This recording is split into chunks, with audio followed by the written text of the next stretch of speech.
Event-driven automation is really a subset of just doing automation in general, right? So I think we all understand the importance of automation and scale. This just takes it another level up in terms of making it just easier to build automation, right? If we go back to the imperative model, right, you had to have gotten some credentials, right? And given all the challenges with managing credentials, that in itself is a problem. And then more importantly, you now need to understand how do you interact with the vSphere infrastructure. How do you use the APIs? And I'm sure you guys have seen this, and we've seen this with our customer base. Learning the vSphere API, it's not a trivial thing. It takes some amount of skill set, and then are you able to then get the stuff that you want? So what you find in the imperative model is that you're spending more time trying to get information out of a platform than actually solving your business problem, right? And Viva really inverts that model to a certain degree. And we started out with vSphere as our initial prototype. We quickly expanded it to VM Horizon and other types of event providers that we can certainly dive deep in a little bit. But it makes it such that, if you wanted, a VM getting reconfigured or a VM getting created, it's just literally one ID that you put in a very small YAML manifest.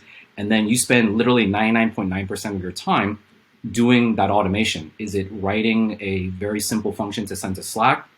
Is it creating a DRS group? Is it ensuring placement? Is it going into the CMDB? All these things are the business outcome that you're trying to solve for. But what you find with most typical automation is like, how do I log in? How do I use the API? How do I get all this information? So you spend so much of that effort and you've not really moved the needle for your business, right? And so that's the thing that we found when we start talking about Viva and just how easy to get started. I start to see everybody's eyes start to light up and say, oh man, look at all these use cases I have tried to do or haven't been able to do because it's just so difficult to get started. And we really want to lower that bar so that anybody can come in and start to consume Viva. And we do see two personas actually, right? One is a function consumer where Duncan just says, hey, I want to get a Slack notification when a VM goes down.